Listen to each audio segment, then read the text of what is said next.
células de adhesión, hipoxia tisular, apoptosis, alteración del tono vascular, lesión por radicales libres. Todo esto genera disfunción multiorgánica, con Glasgow bajo, con hipoxia, con trombocitopenia, con hipotensión y taquicardia, con diuresis caída, con acidosis metabólica preferentemente láctica y disfunción intestinal. Por último,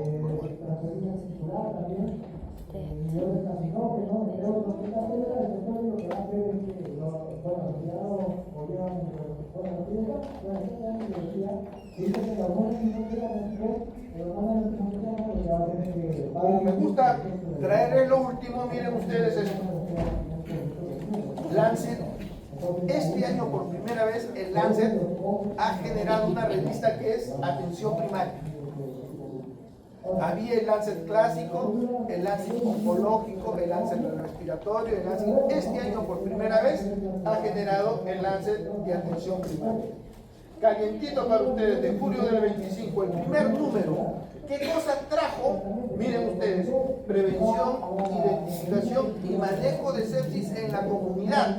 Doctor, si nos está hablando de mortalidad del 10%, del 40%, ¿cómo vamos a manejar sepsis en la comunidad?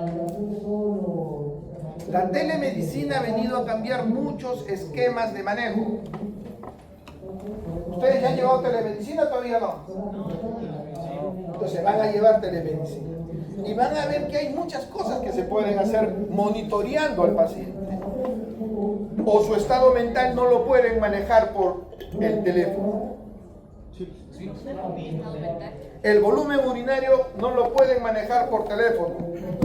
O sea, hay cosas que podemos manejarlas y por lo tanto podemos comenzar a tratar de controlar.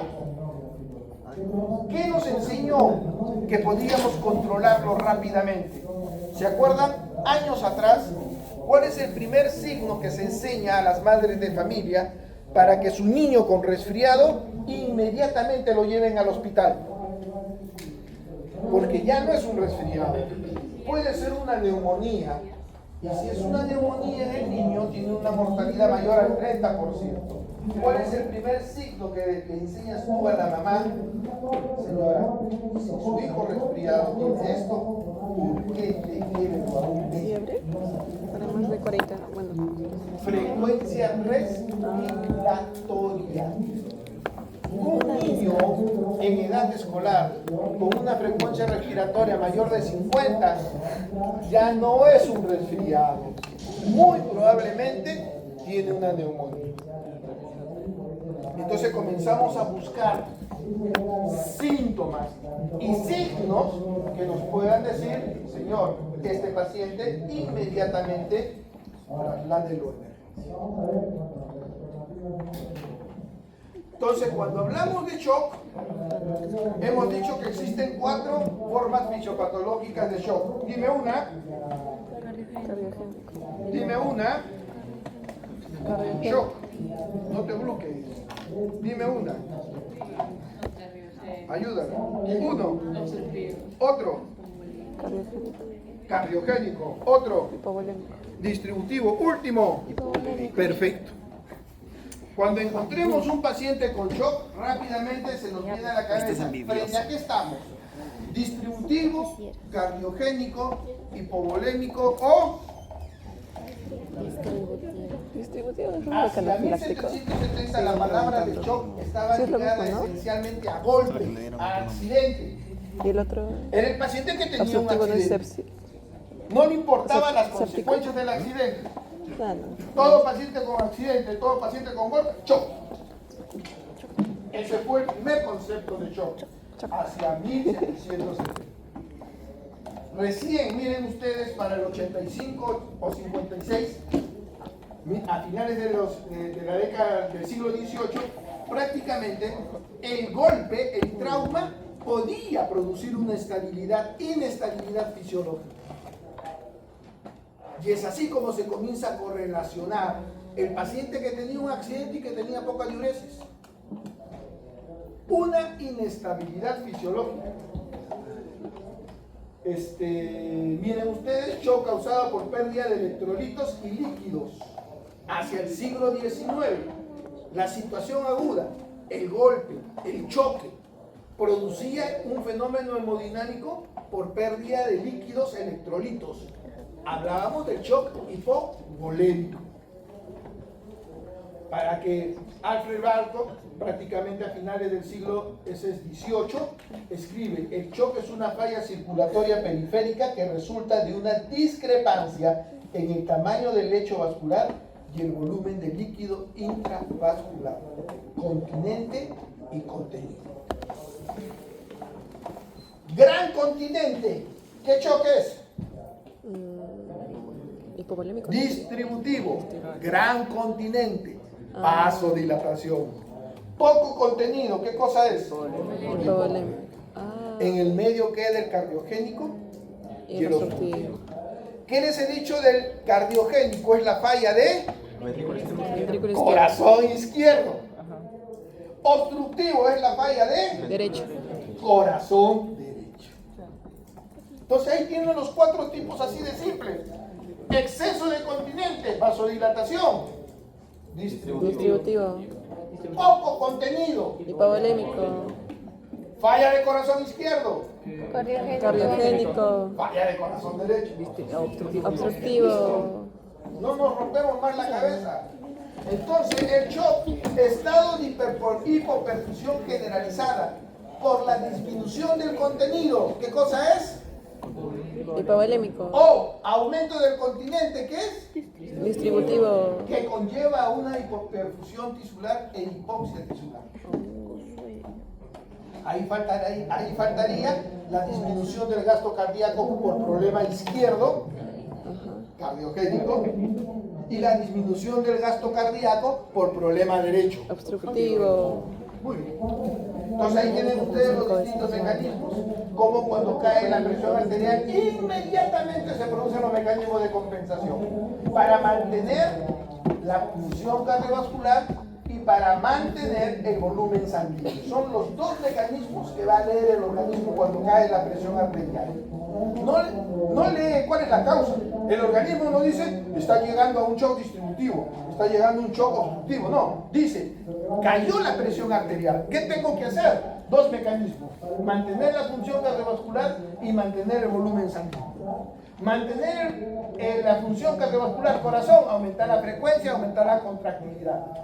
A nivel de perfusión, vasoconstricción, ¿cuál es el único que no compromete esto? El Distributivo. Tú agarras al paciente en shock, discúlpame, le coges el dedito, el primer ortejo y dices, está caliente. ¿Qué shock es? Distributivo. Caliente. Chocas el primer ortejo y está frío. Hipovolémico. Hipovolémico. Obstructivo. Cualquiera de los otros 3, Claro. el hipovolémico, el cardiogénico y el obstructivo, produce vasoconstricción periférica. Por eso es muy importante, ¿qué cosa? Discúlpame. Distributivo. Rojito, menos de 3 segundos. Perfusión. Perfusión capilar. Yo ¿Se siempre les hago ha mi enseñado carrera. eso en funciones vitales? Muy bien. Entonces tenemos ahí los 2 principales mecanismos. Cae la presión arterial. El paciente, su ventrículo izquierdo no puede producir gasto cardíaco, no puede aumentar gasto cardíaco. La presión arterial se sigue cayendo porque el ventrículo izquierdo no lo puede compensar. Produce vasoconstricción, sí, pero su ventrículo izquierdo no puede. El ventrículo derecho lo mismo. Cae la presión arterial porque no sale sangre del ventrículo derecho. El gasto cardíaco no mejora. Ni qué decir el hipovolémico, y hemos hablado del distributivo porque el agua se sale y especialmente se tiene una gran vasodilatación. Y los mecanismos para compensar secundariamente. Mecanismo para mantener volumen sanguíneo, el hipotálamo, estimulación de la sed. Hipófisis posterior, inmediatamente se libera ¿qué cosa? La vasopresina, la hormona antidiurética. La hormona antidiurética ¿qué hace? Que el riñón retenga agua, retenga sodio, disminuye el volumen urinario. Y a nivel de la corteza suprarrenal, que se libere renina, aldosterona y corticoides, mineralocorticoides. Y a nivel del hígado, la vasoconstricción esplácnica. Este es otro de los grandes problemas que sucede en el shock distributivo y especialmente la sepsis. No solamente se produce una vasodilatación periférica importante, sino una vasodilatación esplácnica. Entonces tenemos distintas etapas. Tenemos una etapa de pre-shock, en donde nuestro organismo trata de compensar. Entonces tenemos vasoconstricción periférica, tenemos taquicardia, tenemos oliguria. Después tenemos una fase de shock progresivo. Shock, empeoramiento de la hipotensión con hipoperfusión de los tejidos, y eso va a generar rápidamente acidosis láctica. Va a aumentar la taquimia. En el caso del distributivo se va a presentar más vasodilatación, acumulo de sangre, disminución del gasto cardíaco, formación de microtrombos, mayor acidosis por la presencia de ácido láctico y por último el shock que lleva disfunción multiorgánica, la fase terminal, en donde se produce una disfunción autonómica, la caída del gasto cardíaco, empeoramiento del shock, coagulación intravascular y muerte. Las tres fases. Muy importante diagnosticar el shock acá.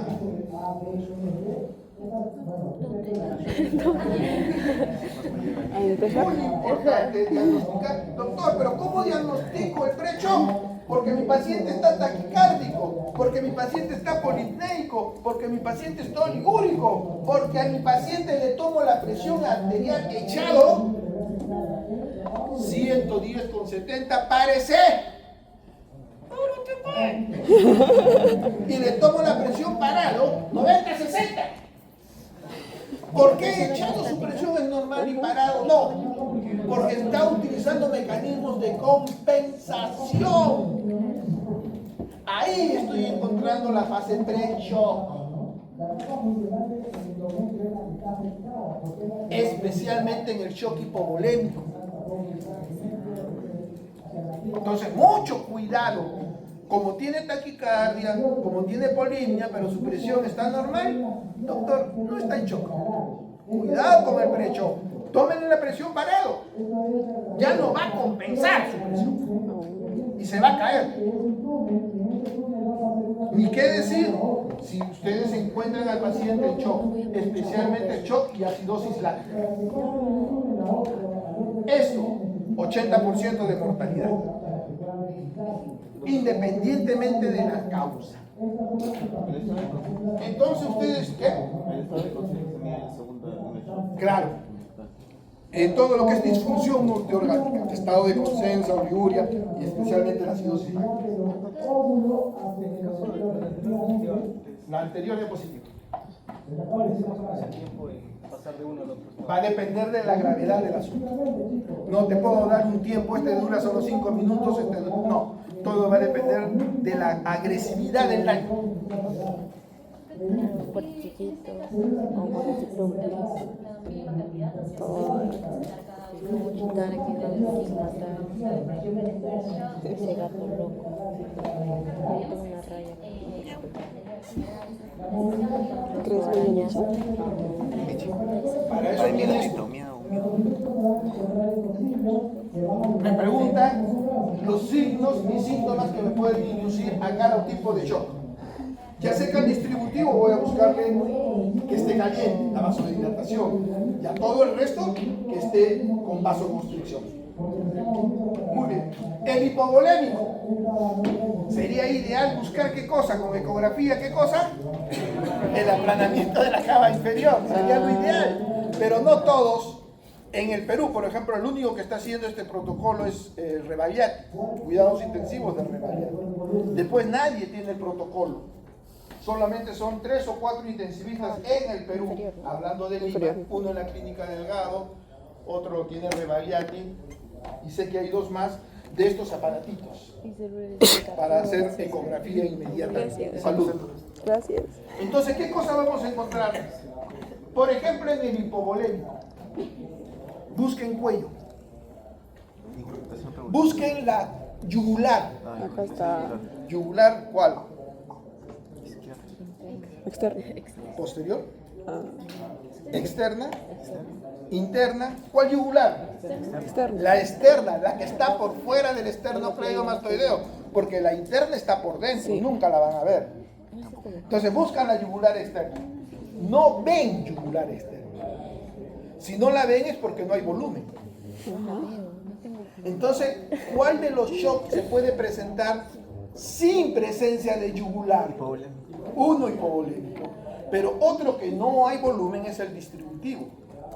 Si bien la principal fisiopatología del distributivo es la vasodilatación, pero por esa vasodilatación también conlleva una hipovolemia. Entonces, ingurgitación yugular. Entonces, no solamente la perfusión tisular, miren la ingurgitación yugular. Si es izquierdo, ¿qué cosa dijimos que eleva? La presión diastólica final en el ventrículo izquierdo. Si se eleva la presión diastólica final en el ventrículo izquierdo, se eleva la presión en la aurícula izquierda. Y se eleva la presión en la aurícula izquierda, se eleva la presión en los Pulmonares. pulmones, capilar pulmonar. Se eleva la presión en el capilar pulmonar. ¿Qué pasa con el agua? Entonces busquemos signos pulmonares. Ah, Principal, ¿qué cosa? ¿Qué dijeron? Crepitación. crepitar. Patidez en las bases por derrame pleural. Oh. Vámonos al obstructivo. ¿Qué dijimos del obstructivo? ¿Es la falla de quién? Derecho. Derecho. Falla el ventrículo derecho. Falla la aurícula Derecha. ¿Quién desemboca en la aurícula derecha? Cava superior. Yugular externa. Ingurgitación yugular. Encuentro un paciente con ingurgitación yugular. ¿Qué es lo primero que pienso? Obstructivo. Que sea obstructivo. Ah, Pero cuidado. El izquierdo eleva ventrículo izquierdo, aurícula izquierda, ajá. capilar pulmonar. Ya. Después del capilar pulmonar, la arteria pulmonar, hipertensión pulmonar. Antes de la arteria pulmonar, ventrículo derecho, aurícula derecha, también ingurgitación yugular. O sea, todo. Pero, ¿qué pasa si yo encuentro ingurgitación yugular y los pulmones están limpios? Es obstructivo. Obstructivo. Es derecho. Claro. ¿Qué pasa si yo encuentro ingurgitación yugular, pero hay crepitantes? Cardiogénico.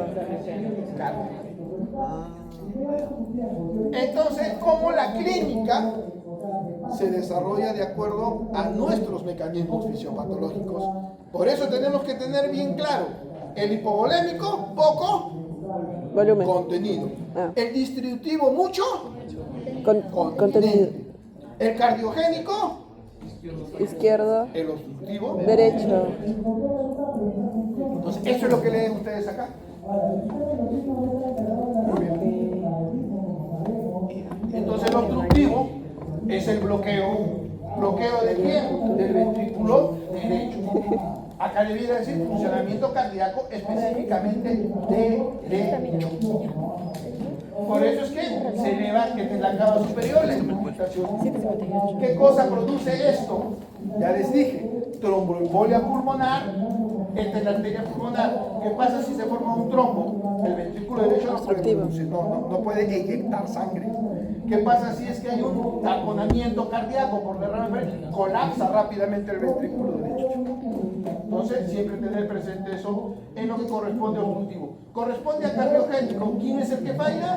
El Izquierdo. Entonces, no hay buen gasto cardíaco, por eso cae la presión arterial y se eleva la presión hacia el capilar pulmonar. En el caso de distributivo, severa vasodilatación, ya sea alérgico, shock anafiláctico, ya sea como respuesta nerviosa, el shock neurológico, o reacción patógeno, síndrome hiperinmune. Y por último, el de pérdida de líquido, disminución de la precarga. Entonces, Entonces la cosa queda ¿Y shock clara. séptico? Quieren ver los hemodinámicos, los hemodinamistas. Hablábamos de vasoconstricción. Si hay vasoconstricción, eso significa que la resistencia vascular sistémica está Elevado. alta. Ajá. Por eso es que hay una vasoconstricción. Entonces, el hipovolémico, pues, alta. El cardiogénico, alta. El obstructivo, Alta. alto. El distributivo, miren, Alta.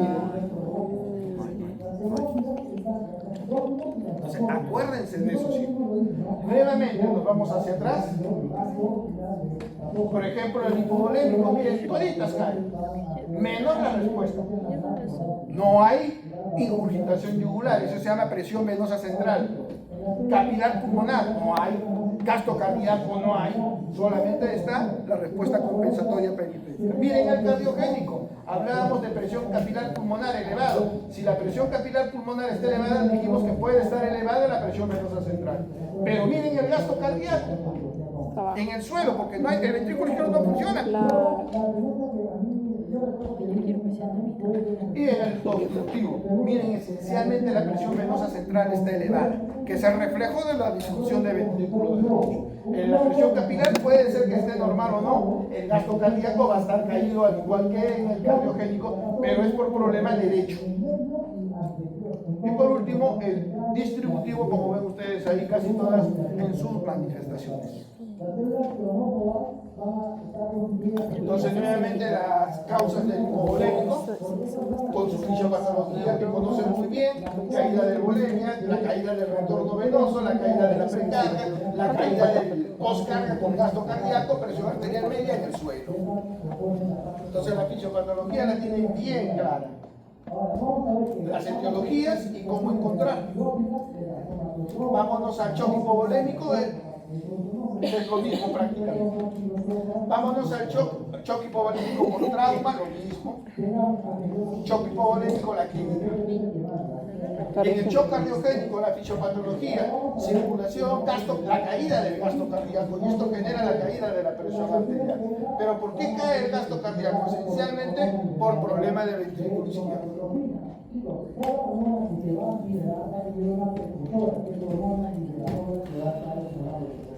Lo mismo en flechas: infarto agudo de miocardio, disfunción miocárdica, disfunción sistólica, disfunción diastólica, hipotensión, hipoxemia, muerte.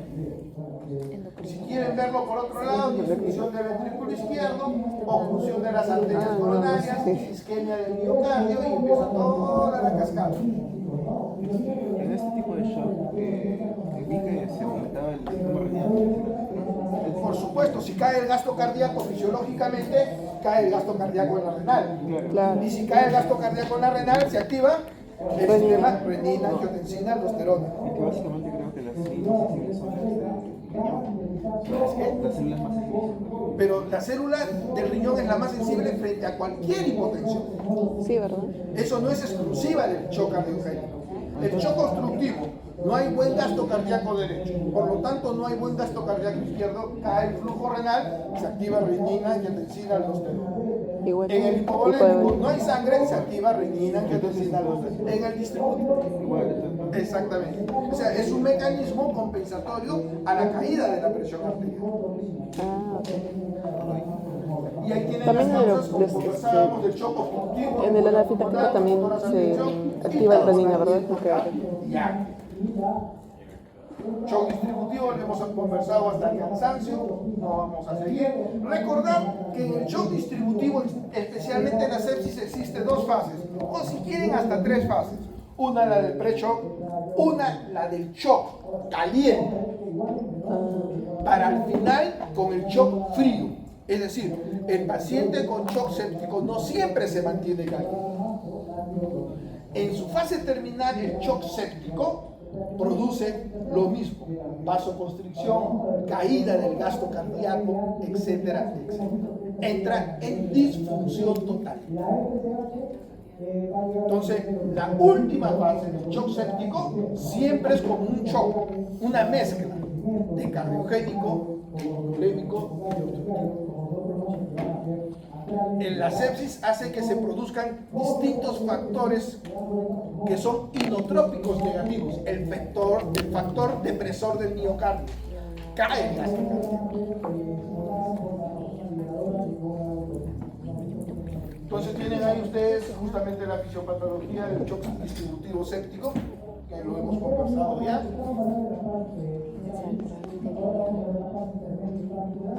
La vasodilatación.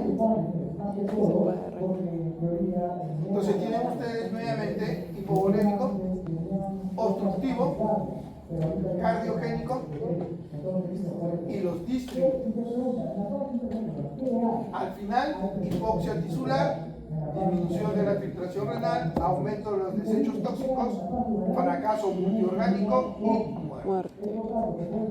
Los parámetros hemodinámicos hemos aprendido a leerlos. Cuando lean ustedes su PDF, ya saben qué es presión venosa central, ya saben qué es presión capilar pulmonar, ya saben qué es gasto cardíaco y ya saben qué es resistencia vascular sistémica. Ya saben ustedes que el distributivo es el único que tiene ¿qué cosa? Vasodilatación. El que tiene esencialmente cardiogénico, el que tiene esencialmente presión capilar pulmonar elevada. Entonces ya saben cómo leer la parte hemodinámica. Esto es para hablar de los obstructivos, la salida cardíaca, embolia pulmonar, etcétera, etcétera. Por lo tanto, ¿cómo mejoramos la bomba? La perfusión de volumen principalmente. Perfusión de volumen y soporte vasopresor. A todos les tenemos que dar soporte vasopresor cuando están en shock, a todos. Y a antídotos específicos, dependiendo si tenemos intoxicación por monóxido de carbono. El monóxido de carbono, ¿cómo que se comporta? Es el paciente que se pone colorado, es el paciente que ingresa a emergencia colorado. ¿Qué significa eso? Tremenda vasodilatación por monóxido de carbono. Si el paciente ingresa con cianosis, meta hemoglobina. Si el paciente ya sea sulfuro hidrógeno, especialmente el cianuro, también entra cianótico. Sería hipovolémico. Esa parte ya es para el intensivista. Se lo pongo para que tengan ustedes algo más de conocimiento. Criterios empíricos para el diagnóstico de shock. Al igual que les mostré criterios de prevención para sepsis, criterios empíricos para el diagnóstico de shock. Aspecto del paciente. El paciente chocado siempre va a estar confuso. No va a estar comprometido su sensorio, es el paciente que se muere hablando. El paciente séptico es el paciente que se muere hablando. ¿Séptico? Puede estar confuso. ¿Qué significa confuso? Desorientado en tiempo o espacio o persona, pero no está en coma. El paciente séptico se muere. Frecuencia cardíaca más de 100, frecuencia respiratoria más de 20, los gases arteriales con un lactato mayor de 4, Acidosis. diuresis menos de 0,5 milímetros por kilogramo, menos de 500 en 24 horas y una hipotensión arterial más de 30 minutos de duración.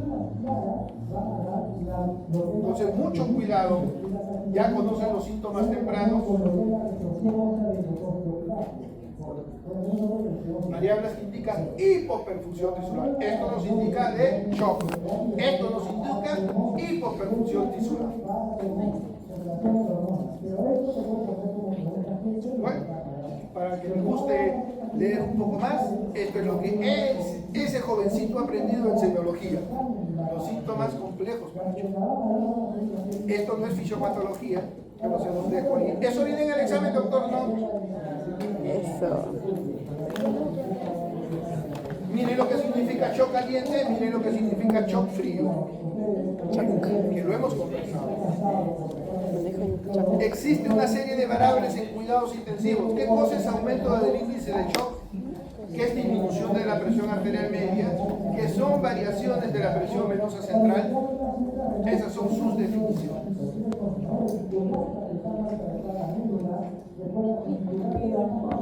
¿Cuáles son los signos de El hipoperfusión? Siempre repasito. acuérdense del lactato. Yo sí quiero hacer repasito. ¿Dónde aparece eso? Ahí está en la Biblia de Medicina, en el CESI. Un criterio discriminatorio menos sensible, pero más específico, es una cifra de lactato mayor a 4 milimoles. Al emergencista, me quiere transferir un paciente a piso de medicina. Presión arterial 100/60. Muy bien, muy bien. ¿Cuánto tiene de lactato? 6. Ese no sube a mí. Hazle a cuidados intensivos. El paciente con un lactato de 6 o más, su mortalidad es por encima del 80%. Si no resuelvo su hipoperfusión en 4 horas, háganle así. Este es lo que les comento, el famoso protocolo POCUS. El famoso protocolo POCUS. ¿Qué tengo que buscar en el shock hipovolémico? ¿Qué tengo que buscar en el shock cardiogénico? En el shock conductivo o en el shock distributivo con esa ecografía. Y esto no es una literatura rebuscada, es del CESI. ¿Y dónde encuentro yo el CESI? ¿No está en su bibliografía por internet? ¿Cuál es la bibliografía por internet? Ahí está. Entran al libro, buscan, ahí está. Ahí tienen por si acaso la página. Es el famoso protocolo POCUS, el protocolo con bibliografía que se sigue actualmente. Muy bien, jóvenes. Los distintos tipos de shock, ¿no? Hemos hablado del distributivo, hemos hablado del hipovolémico, hemos hablado de la falla izquierda, hemos hablado de la falla derecha. Distributivo. Entonces, ¿por qué repito las imágenes? Porque a algunos les gusta leer de una forma y a otros les gusta leer de otra forma. Todas son iguales, escojan cuál quieren. Gracias, doctor. ¿Qué es la presión de pulso? ¿Qué es la presión arterial media? ¿Y qué cosa es la presión diastólica del pulso? Eso para cuando lleguen a semiología no digan no nos han enseñado. Si Isaac Newton dice si ha visto más lejos, es porque estamos parados sobre hombros gigantes. Entonces, un honor haber conocido a don Julio López en Arequipa, al doctor Yosa García en Arequipa, acá al doctor Amador Cancelén, al doctor Alalén. Jóvenes, Dios los bendiga.